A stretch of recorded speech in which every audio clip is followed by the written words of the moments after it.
Welcome back, WNST, Towson, Baltimore, and Baltimore Positive. All of our wise conversations are now brought to you by Wise Markets. We used to call them intelligent conversations. We've upped our game in this particular segment. And, I did a segment this week with Wise Markets on backyard grilling, and I'm selling my condo, and it's not often when I have a big star on, I show the Light City part of the background. But we're selling the condo, so where I live, so if you like the view, come by it, please do. But we're moving so where I can grill outside. Kenny Mayne looks like he is ready to retire from wherever the worldwide leader has sent him. He's free agenting. It looks like he's trying out for the XFL or something right now. I know you played a little bit back at Vegas. Yeah, I mean, this is going to be a better segment. How's your backyard? How's your grilling technique? It looks like you're going to be taking some time off, which is good. I still am at ESPN for 7 more shows, right? I didn't like Monday. I don't know when this is running, but Monday, what date was that? The 10th of May is when we all decided we were going to continue together, but I still was on the schedule, right? I worked Monday night. That was the craziest Monday ever, because at 2:00, I'm having this conversation about, okay, we're not going to find a middle ground. And I put it on Twitter, and then I was like, damn, it's 7:00. I got to shower and get to work. I'm on at midnight. I need to get to work. I was like frazzled. I feel like I've been in Vegas playing craps 48 straight hours with no sleep, or at Pimlico, running wild like we would when I met you on the roof in year 2000, I think was. Yeah, we've been doing this for a couple decades, you and me. Yeah. Literally every Preakness. I came for various reasons. I do a feature story or whatever. Then I covered horse racing, right? For a good number of years. I was the lead host. Then I was the secondary host. And then I would just come sometimes. And then I haven't in a while. But yeah, we've been doing this. This might be the 27-year anniversary of us, somewhere in that neighborhood. Not quite. This is my 30th year on radio, and I feel like I met you in the 90s. I mean, maybe 97, 8, 9, somewhere in there. First time I ever went was Silver Charm, first Derby, and I went to the Preakness that year as well, I believe. It was probably that year, because I think talking to you, I'm like, what the hell's Kenny Mayne doing here? I didn't know, and I believe you had just lost a child. Like, there was a lot of things going on in that period of life for you. 2 children, Creighton and Connor, and that's in 1996. And now have Riley, who just graduated from Colorado, Annie, who's at BU, got remarried. Gretchen has Elena going to USC, and Bryn, who we hope. I told Bryn I'll just cash her out. If she can get a soccer scholarship, it's less, we'll cash you out. Under the NCAA doesn't need to know. By then, I think all the athletes will be able to market themselves, like, what's wrong with your parents, hand you cash. So, but yeah, it's been a wild couple days, and I'm good. I'm happy. I appreciate all the people who reached out, both on Twitter and personally, who knew me, and I'm good. There's a whole bunch of freedom in it, and it didn't work out to stay, and that's okay. ESPN's gonna do fine without me, and I wish them all well. And like, there's just no malice. Like the old, it's just business. It's not personal, which I use that as an NBA expression, right? Like on highlights, and it never meant more than on Monday night, right?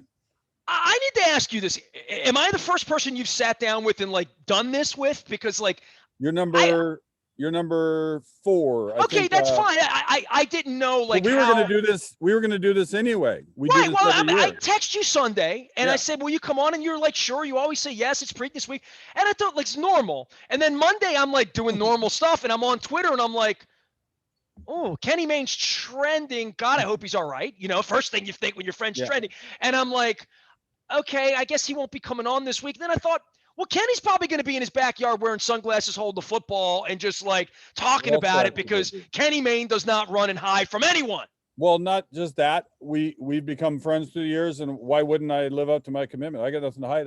I've told the story. Richard Deitch wrote a story today, I think, and I did the Seattle Times, and I'm not out there doing like a big PR campaign. I've been getting requests from old friends and new acquaintances. Hey, you want to talk about what's happening? And it's good for me too, because I actually am looking for work. So why wouldn't I put myself out there? Well, when you start the podcast, can I be the co-host or something? Can we do West Coast, East Coast? We can never know. Anybody who needs a commercial made, here I am telling you I know how to make commercials. There's my first job. I'm also selling greeting cards. I also have a card baseball game with Topps, Topps, the trading card company. And you'd like it. I think it's nerdy enough for you. It's basically my uncle and I made up this silly game when I was like 9 or something. And I hit the Topps people. I said, look, I got an idea. You guys do all the art, right? I just have the idea. And if you go to tops.com, put my name in, you'll see what I'm talking about. It's just a fun little one-on-one solitaire game, or not solitaire. You could play solitaire. It's just like a fun one-on-one card game, right? You need an NFT, dude. That's what you need. You get an NFT on that, you're good. I put an NFT on Twitter yesterday. It wasn't really one, but I just said it was one and hoping people. But you know what I did? I then said, if you want to buy this, send the money to my foundation, not to me. And we're helping veterans. Because remember, I broke my leg in college way back when and fractured dislocation. And now I'm old and I got arthritis. And I don't wear shoes. I wear flip-flops, barefoot, slippers, just no shoes because I have a bad day with shoes. But if I stick my brace on, they like to call it a device, actually. Brace is almost insulting. I can run, I can play golf, I can hike with Gretchen, flag football, zero pain. It's amazing. And we're getting this for veterans, one at a time. We're just raising enough to get the next veteran moving pain-free. And the stories have been insane. Like a couple people went back and got jobs. A couple people went back in. One guy just said, dude, I got to go to the beach and play with my daughter. I couldn't do that before. Now I can. Like, that's everything. So I'm hopeful that all the people who responded so kindly about me would now turn their attention to our veterans program, because that's far more important than my silly little career. I have BJ Ganem on all the time. We become Facebook friends. Yeah, I know. And you play in that game. He invites me every year to play. You know why? I'm an amputee. Can you see that? I see it. Yes. So he always says, you're invited, you're an amputee. And I'm like, you just want me because I look like I got game and good wheels and I could lay out for Kenny Mayne. And then the year I was going to play, Snoop wasn't playing and you were playing. And I thought, I'm not playing the year Snoop's not playing. If Snoop's not playing, I'm not playing. Dude, to say, I mean, some of the experiences, which is a common question, I'll just lead to, like, I've done a lot of fun stuff at ESPN. Like, I treasure all those moments. Dancing with the Stars. I remember. Less so than my ESPN moments. But I got to get Stevie Wonder to say, I can't be at the All-Star game. I have a high ankle sprain. That was Stevie Wonder's line, and he killed it. One take. He did one take. There was no need to do take two, except did the microphone work. And I say, hey, when's that album coming out? And he looked back and goes, soon. And he walks away. Come on. Did you write any of the commercials by any? I mean, it always felt to me like you would be a good storyboard guy for the old ESPN commercials, like when the big orange walks in or whatever. No, yes, I didn't necessarily write them going in. They were proprietary about who thought up what and all that. But depending on the director, absolutely, we wrote them in the moment, right? That's what I do on SportsCenter. We don't write. People think we read off the teleprompter. We read 2 sentences or a lead into a big feature, you want to get it right, or a serious story, right? Take that serious and make sure you're reading the right words that you typed. 90% of the shows, you got notes and you're freestyling. And a lot of those kind of like this program. Yes, we don't have notes, right? But we've so far sort of made sense. I don't know if anybody's going to care what we did, but we're trying. I meant more the commercials where you actually get paid, not the ESPN kind. And I've done a bunch of those for you. I did Black Panther. That was a Disney release with DeAndre Jordan. And that one had a script, but once we started rolling, they're like, do your thing, and they used half of what we did on our own, right? So you could call it writing, or you could call it extemporaneous work, or, if I ran over to a typewriter and typed it really quick and ran back and did it, then I'd be a writer, I guess, but don't the rappers call that riffing? Yeah, freestyle. Kenny Mayne is here. We're freestyling it. He is the main event. He is about to go freestyle, or is it? They once said in Animal House, he's an independent, as they say. Are you in Seattle or are you Bristol? Where's home? Connecticut. Okay. We live not far from ESPN headquarters. I counted up, I think I have 7 shows remaining. I'm back on Friday night. Then I'm off Saturday to watch the Preakness, which I'm sure we're going to talk about. And then I'm going to work on Sunday and Monday. Although Monday, I can let them know I'm coming late because we have a golf event. And I'll just be there when I'm there. You're quitting anyway. I mean, I'll be the first. Yeah, what are you going to do to me? I'll be the first one written, as always. And I'll be ready at 11 or 12 or whatever time we're on. Yeah, just one quick personal question and then one thing on the ESPN. Sunday I texted, did you know you might be parting ways? Did this come as a shock to you, or has this been Because it's a shock to listeners, right? And I've hired and fired. I've owned a station here for 23 years. It's really weird that you're staying and still working in this industry. That doesn't happen often. But also, it's been a long time. There's mutual respect and all that. But it doesn't feel like it's a shock to you that on Sunday night, hey, I might be leaving ESPN by Wednesday when we do it. I don't remember our exchange other than we had it, I was in the middle of whatever else. What day did you write me? No, last week. Did you think you'd be leaving ESPN this week, or did you feel like this was going to be going? Likely, I thought I was out the door. Fair enough. But I wasn't certain of it. And it wasn't for me to tell every communication I have, hey, by the way, I might be, I just answered your question. I would tell you at the point I told, but instead I was like, I think I'll just do my own release. I'll go on Twitter and write and I thought I said it just about right. I thanked the right people. I thanked all the people. Because that's true, like it's a cliche, but I really will miss the people. And I really will miss the vending machine area by the old Scott Van Pelt joint. Like it had everything. You open it up, you got soft drinks, you got real food, you got snacks, you got chips, you got healthy snacks. What more can you want? Kenny Mayne is here. The last thing on your job and the Kenny Mayne situation, then we'll get to the Bob Baffert situation, the Preakness and all, and your football you're throwing around and schedule. By the way, we play in Vegas, your old stomping grounds, kick the season off. So going to be a big, big weekend in Vegas. Throw me an email, Nestor Baltimore Positive, if you want to do it. Somewhere along your retirement tour, the announcement that you're going to have a podcast and all these other things that you're kidding around about somewhat on Twitter, the one thing that stood out to me was the letter that you sent that someone shared, maybe it was Deitch that shared with maybe John Walsh, where you had a funny resume that got you in the door. And I saw it dated in 94. I started to think about it because was it John Walsh or was it Vince Doria? Who was the hiring and firing of you around there? Well, there were a bunch of different, bosses. The recruitment director was Al Jaffe. He was the one who would, hey, I see this tape. This kid's good. Let's bring him in. Or, he was that guy, right? And he would handle contracts, and then sometimes it would go, above him if necessary. But Vince Doria, out of the Boston Globe, legendary. He was the head of this new show called Sports Night, not the ABC show called Sports Night, but the ESPN2, right? So there was ESPN. That's all it was. Vince Doria right? was a big deal. Vince Doria. So I'm going to share something with you in a minute because I saw your Walsh thing and your letter and your box. Well, check the box is what you there's wrote, a little. Right? This I'll try to minimize. I don't know how much time you have for this, but no, I got time. Go. Okay. We're good. Long story short, I played football in college. I went to school for free. I didn't play that much. Broke my leg. Played the next year. Sam King was ahead of me. He led the nation in passing. Seahawks wanted Sam King. He turned him down to go to Canada originally, and then my coach Tony Knapp said, "Hey, if you like Sam, you might as well look at the other guy, me, because he can throw just like Sam. He just didn't play very much." So I go throw for the Seahawks. Steve Largent is who I'm throwing to. He happened to be in the building that day. It's like, sure, I'll throw to Steve. Wasn't doing politics that should day. Work out. I sign, but I failed the physical because of the ankle, which I just explained about the running, the veterans, right? The runfreely.org. And I immediately get a job at this little station in Tacoma, Washington called KSTW.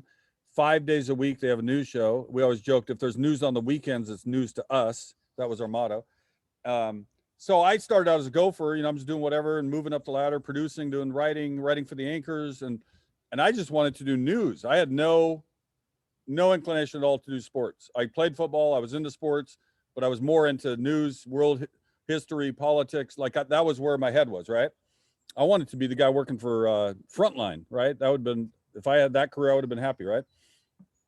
So you're a serious guy that's moved into a whole different place, right? Literally. Well, I think I'm a little of everything. Like I'm serious about serious things and I'm not serious about less serious. I don't know. Like I have strong opinions. You and I have discussed offline about, this country and what's going on, but that you can now discuss freely after 7 more shows. That's true. I haven't done so yet, but I think people knew where I stood anyway. I'm a Sarah Kendzior fan. I think that's all you need to know. Gaslit Nation, good podcast. She does a great job. I follow her. Yes, she's become a friend. I had her when I got to host Pearl Jam Radio. She was my first guest. She in St. Louis? Is that where she's hails? St. Louis, and I gotta get her on. I played Patriot for her, right? The tribute. Well, I've taken my sports brand and moved it to Baltimore Positive because, I've got mayors going to prison. I've got Freddie Gray fallout. We got racial issues here. We have financial issues. We have business. So the world is bigger than just. It's nice to have some jokes and some fun and some sports and whatever. I think there's no law that I was always hung up on that whole thing, and we're getting off topic. That's okay. I'll get back. I'll get back to where That's I what was. we do on this program. We meander. Why is it that people want, the old stick to sport? Like, why? Like, why can't I have an opinion as a citizen about something, and you can have an opinion about elite quarterbacks, and I'm not going to tell you to not stick to, like somebody who doesn't do sports for a living. He or she works in such and such job. They have all sorts of opinions about sports, right? And I have no problem. Everybody can have whatever opinion. Why are they telling me what opinions I can have about what? That's stupid. Like, I'll have it's free country. Anyway, so I get moved to sports because basically Jack Eddy's news director. He says, "Hey, you played football. You're doing sports. We're adding a weekend show, right?" And so I do sports a couple of years. This is 87, 19. This is a long time ago, 1987. And I'm doing all right. I'm brand new to it. I'm kind of nervous. I don't know what the hell I'm doing out there, and I'm just kind of making it up. But we're interviewing, Seahawks and Huskies and Mariners. Like, I'm doing all this fun stuff, and I was like, sports is kind of more fun than local news. I think I'll start, constant. So I would do the sports on the weekends, and I would do a couple of weekdays about news. Like, I could be at a fire or a murder or whatever. Then on the weekend I did sports. Super Bowl, whatever number. Joe Montana to John Taylor. They beat the Bengals. John Candy's on the sideline, that whole deal. I have a really good show. At least I think it is. It's 5.5 minutes, which is long for sports, right? Local sports, usually 2 or 3 minutes. And I send the tape to a guy at ESPN. I was like, what the hell? Why wouldn't I? They've been on TV for 10 years. Why couldn't I work there, And I sent it to the wrong guy, but it gets to the right guy, Al Jaffe.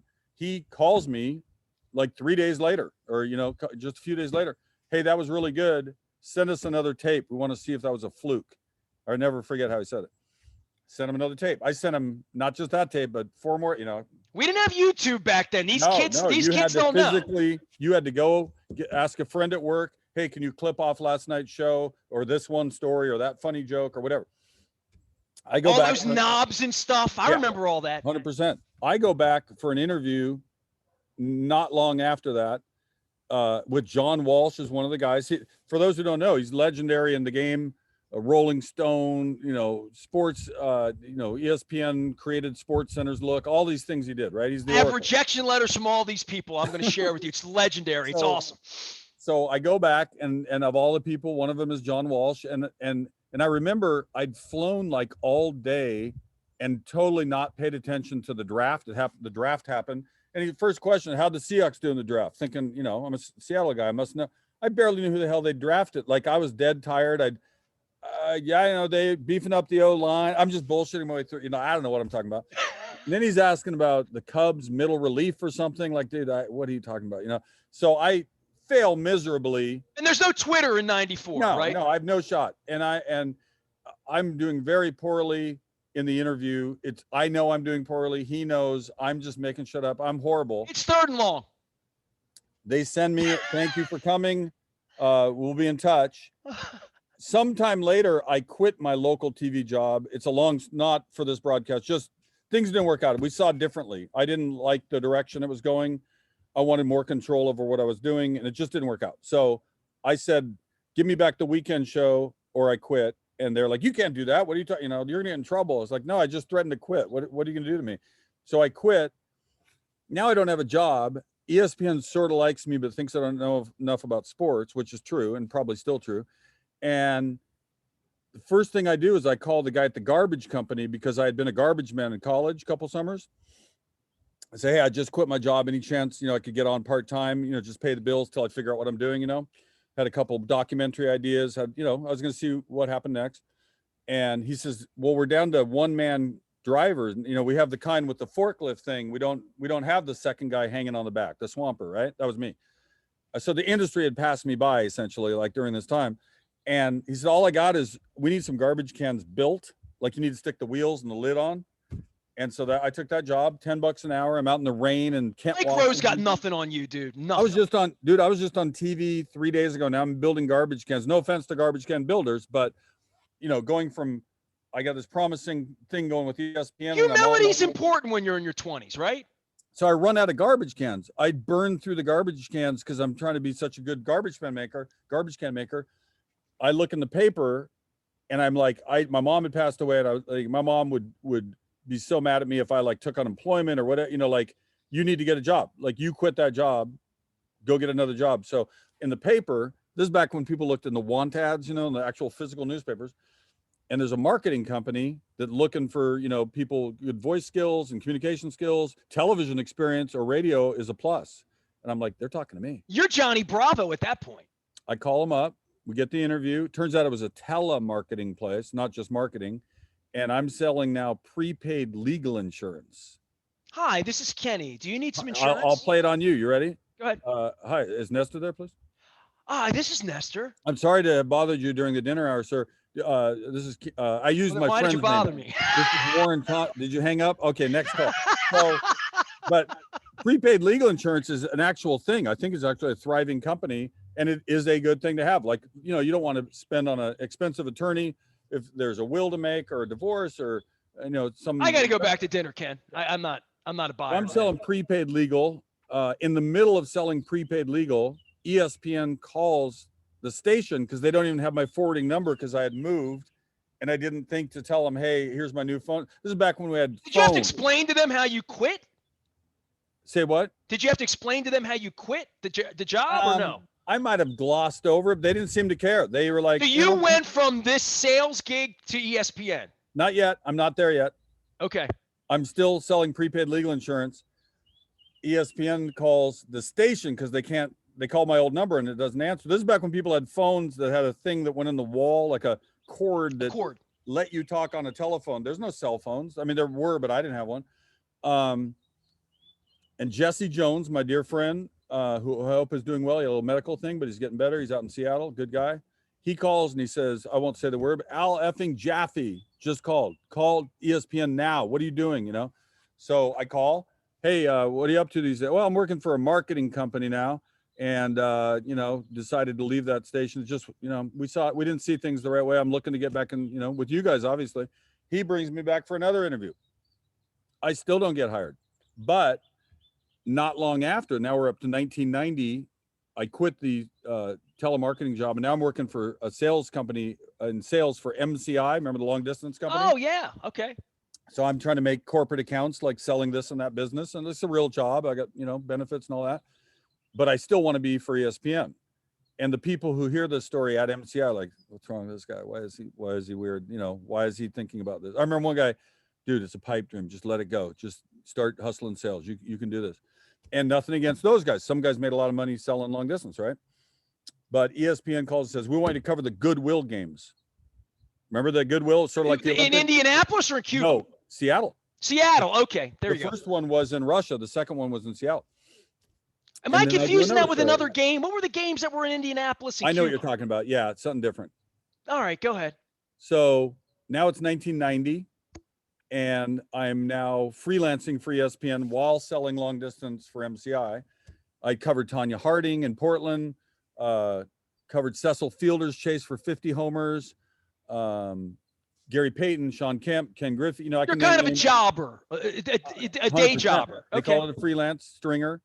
And they would pay me $250. And when I got that call, ESPN, hey, need you to go interview Griffey. He hit 3 homers last night or whatever it was, right?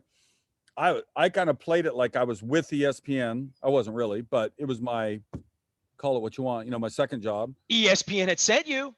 Yeah, they used me often enough that I really did feel like kind of part of the company. It was pretty frequent. They had me do stuff. Sometimes I would actually do the story, like I would do the Gary Payton feature or whatever it was. But this is 4 years in the making. This is 1990. For 4 years, I kept. But very much straight stuff. Straighter. I did a couple. Right. Okay. Yeah, I did a couple that were a little sillier, but yes, mostly it was straight feature or straight news. Like the incident where Sam White kicked the female reporter out of the locker room in Seattle, and I ran up and interviewed him at the bus, and that was like a real story, right? And finally, in 1993, ESPN adds ESPN2. And that was Keith Olbermann and Susie Kolber, right? Keith wearing the leather jacket. And they were going to cover sports in a lighter way and X Games. They were built for me. I was 25 then. It was going to be hip. Yep. Cool graphics, that whole thing. The Deuce. And I'm thinking, oh, maybe they got more space now, right? Like I should, and I'm flooding them. I called them so often, pitching ideas and just being a bother, right? I crossed that line. I got to be a bother. And in March of what year was that? 94. I decided to hell with it. I'm just going to press the issue and see if I can do something to like wake these people up, because I think I've proven that I belong, but yet they weren't going to hire me full time. I was still, out there in Seattle selling long distance. So the letter was, "Dear John, I think I memorized it. Please check the appropriate box. I'm trying to sort out my career," to that effect. Box number 1 said, "It just hit us. Contracts on the way. Stand by the mailbox." Second one said, "Keep up the freelance work." Third one said, "We'll hire you about the time ESPN 5 hits the air." The joke obviously being they have 2 now, right? John checks the middle box, writes, "Keep up the good work, Ken," sends it to me in the mail, US mail. I got called again for an interview. Now I'm with Vince Doria, and I already know the book on me is he kind of knows how to do TV. He's a little different. He's bugging the hell out of us. He really wants I to know Vince Doria as the Boston Globe sports editor, right? Yeah. So I'm going to share a few things with you that I've never shared. Can you look down and see this? This is August 10th of 1989. Vince Doria rejected me for the first time. But it's interesting because he says, without getting into details, it might be best to check back in a month or two. Dude, nobody wrote me a letter like that. Like, nobody said check back in. They just said, we're going to file this under T and go away. And then the craziest thing happened. So that letter was dated August the 10th of 1989. And then the most amazing thing happens. A month later, I get this letter. Do you remember the National? That National? Yeah, of course. He moved to the National, and 6 weeks what later, he was talking about. He sent me another rejection letter. It was fantastic. I got 2 rejection letters from Vince Doria in 1989. I got to tell him that story. And I've never heard from him in 32 years ever again. But I knew he was running ESPN. And I always thought, one day Mr. Doria will hire me. He loved me when he was in Boston. 32 years later, I'm 52. Maybe this is my big chance with Vince. Maybe you can be.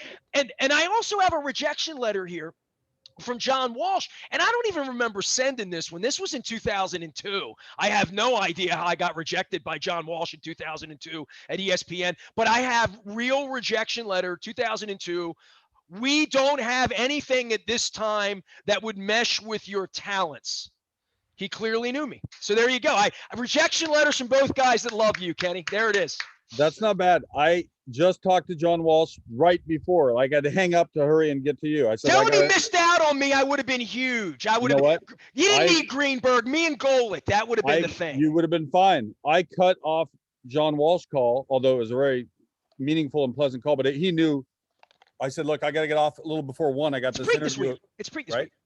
So we got John Walsh back right there. Like, all right. Well, it's pre this week. What do you make? Are you on betamethasone, or is this just a cortisol for you? But can I tell you the end of the Vince Doria? I go in. Sure, absolutely. Knowing I go back for the 3rd time. I'm back for the 3rd time, and now I'm interviewing for ESPN 2, right? Because they got this new thing, right? And I say, "Vince, I already know kind of the book on me here. Like, you think I'm halfway okay for TV, but I don't know enough about sports. I don't know who the 5th pitcher on the Cubs is, and I really don't care. But if you tell me to do a story on the son of a bitch, it'll be a really good story." And he's like, "I like that." And I got hired. So a couple months later, I'm on ESPN 2, and here we are 27 years later. That's why you're on the show, because you stuck with it. I gave up on Doria back in '89, and the National went away, and then I became a radio guy, and here we are. Kenny Mayne is here, the main event, leaving ESPN soon. He'll be telling other stories. Let's talk about Baffert and the Preakness, because this is in industry. I know how much you love horse racing. It is something you love. When you talk about not knowing the 5th starter of the Cubs, when I've been with you with horse racing, it's very clear you've spent a lifetime loving horses, and this is a really weird week for horse racing on the back end of the Derby. That is an understatement. Man, I'm like, I don't even know where to go with this one, because it's so convoluted. It's, as we tape this, something else could be happening. I'm not even up to date, except the where I left it last was we interviewed Baffert on Sunday. So Baffert kind of tried to get ahead of the story a little bit. We also interviewed Jay Privman of the Daily Racing Forum, and he forthrightly denied the horse has never been injected with this drug. Not that we gave him some and maybe it didn't wash out of his system. So for those who don't know, it is a legal steroid, not a steroid like the Ben Johnson, Barry Bonds kind of anabolic steroid, but the what is a corticosteroid, right? That is for therapy, right? So it has been told to me as a bit of an Advil for horses for anti-inflammatory. There you go. That's not a horrible description. However, the reason why they have the rule that they don't want it in the bloodstream at the time of racing is they don't want to see horses who probably shouldn't be racing, right? So if you're going to give this to the animal, you need to do it so that it's washed out of his system or her system before the race. Okay. So the industry standard that has been suggested is don't give it to them any sooner than 14 days before a race. So most of them go even more, like 18, or, like, make sure we don't want to fail a drug test, right? So he fails the drug test, allegedly, right? Has the racing commission in Kentucky even said it yet? Because I took it last 2 days. I've been oblivious to any news. I haven't. Well, the issue is that Baffert's here and the horses is running, and that is probably going to be unto itself the biggest story this week, right? That Baffert is here. It's a bigger story that he's here than if he's not. Yeah, but there's a whole nother part of it. Now, Baffert released a statement. He said, I'm being transparent. We said we would look into this because we promised you we never gave it to him. We've never given him this drug, not ever, not an overdosage, we didn't time it out. We've never given it to him. How in the hell could he test at all, right? So they're running that, what they call a split test on the blood sample to find out, okay, is the second sample going to confirm it, or is it going to say that, oh, it was a bad test? In the meantime, he's now saying they but rubbed on this other topical treatment that they find out has some percentage of this not banned drug, but a drug you're not supposed to use, to have it in the bloodstream, right? I'm thinking, just reading just that alone, okay, I'll go with that story for a minute, except why didn't the veterinarian know the ingredients of the drug? Like, if you can't use that drug and have it show up in the system on race day, you don't even put the topical cream because there's a chance the tiny percentage of it might show up. Like he described it as, it's like a grain of sand or salt in a swimming pool, right? Like it's so small, we can all agree it probably wasn't the thing that made him win. Well, everyone has agreed with that the horse still didn't outside win the rules because of if this he drug. had it. Right. That's the point, is rules are rules. They made the rule for some reason. And now we're stuck with, we got the Derby winner, $1,000 sales horse, right? Resold for 40 or whatever it was. Out of nowhere, this horse is good. Ran really well in California, but couldn't beat a couple. Ran second a couple times in a row, right? I kept looking back. It's like, is there a way I could have bet that horse? Like, it said Baffert next to it on Derby Day. And then it's like, oh, I know why. Baffert's yeah, there you go. Well, that horse might have been 30-1 without Baffert's name next to it, right? 100%. Maybe not 30, but yeah, definitely 20 or something. So he wins. Johnny V, great ride. And we're all like, whoa, Baffert set the record. That's 7 Derby, the whole thing. And then all this happens. And I want to believe him. He's become more than just somebody I interview. Like, I've known him and Jill for years, He called me last week. We did 40 minutes talking about, American Pharaoh and the surprise and the shock and all of that. I had to drop the tape on Sunday and stop running it because, now he's running again. So I guess it's all relevant again. Well, bottom line is, until, it's innocent until proven guilty, it should be very much the standard. And he deserves that if he's being accused of this thing. And if he has a story that is actually, kind of mitigating. But my problem with the story is simply, why didn't the vet know the ingredients of this drug?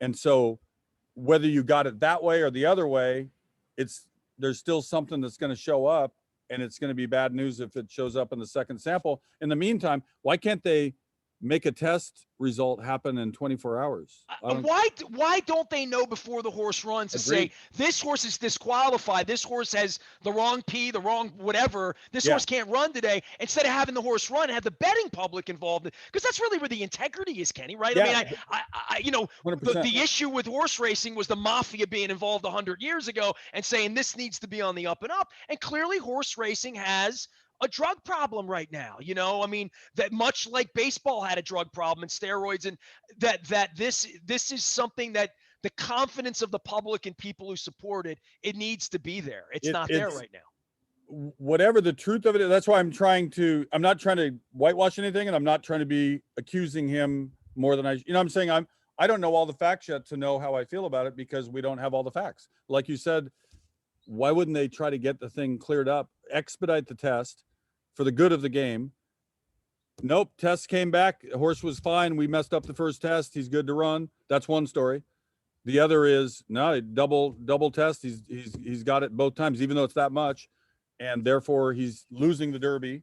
Right, Mandaloun moves up, and the people who bet these other horses are irate. Right, they're like, right, you had a horse on, if it's true. And again, everything's qualified, but now you're going to have the eyes of the world are on horse racing 4 different times a year, besides foreign, the big races in foreign countries. U.S. racing is 3 Triple Crown races and the Breeders' Cup. Yeah. And the other ones, horse players watch them, but the general public doesn't as much, right? So now they may get a great rating, like people are gonna be interested what went down in Baltimore, I don't know, man. We're taping this on a Wednesday, and I don't know what's gonna happen on Thursday. Well, I can't say. I know what's happening. You got 7 shows left at the Worldwide Leader. You could tell John Walsh. He says he was going to keep me in mind. Tell him it's been 19 years. I'm still here, and it's okay. You're happy doing what you're doing. You seem like you're thriving. You're got sponsors. We all wanted to work at ESPN, but the God's honest truth is, and I would bore you with this story, Mel Kiper, I interviewed there in 1997. Kiper and I took a train. It was a long story, but at that moment in time, feeling rejected by ESPN felt like, it'll never happen. I'll never be whole. And now I'm 52, and it's worked out all just great. It's been great for you. I will follow you anywhere you go except Fox News. If you go there, I'm not watching, okay? I feel you. Hang on 1 second. You fill with an advertisement while I Google something really quick. Okay. Well, next time you're in, I'm doing a crab cake tour this summer. In August, I'm doing 30 crab cakes in 30 days. Oh, I love it. Remember, I did 30 ballparks in 30 days. You just reminded me. Do you want the best crab cake ever? Don't tell me it's in Seattle. Manhattan Beach, California.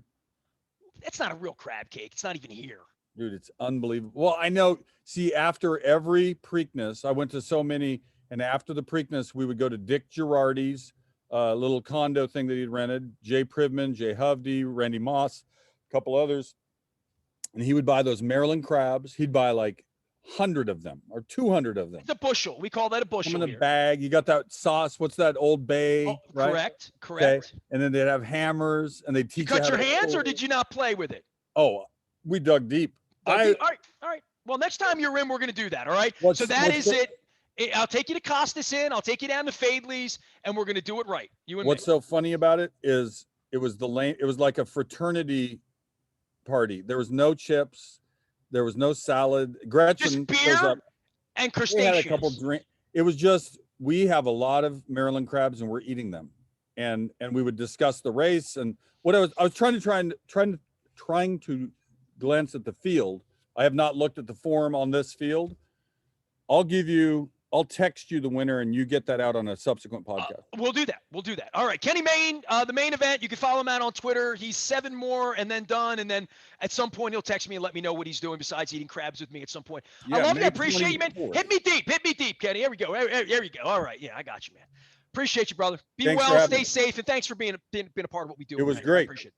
Kenny Mayne in his backyard, about to go grilling in semi-retirement. He's now going independent. You can find him out there. We have Preakness coverage wall to wall. All the names he dropped. Girardi's been on earlier today. My former colleague at the Baltimore Sports First in 1984. You can find me at Costas. You can find me at Fadley's. You're going to find me at State Fair next Friday as well. The Crab Cake Tour is getting underway. We are WNST.net, AM 1570, Towson, Baltimore. And we never stop having those wise conversations brought to you by Wise Markets here at BaltimorePositive.com.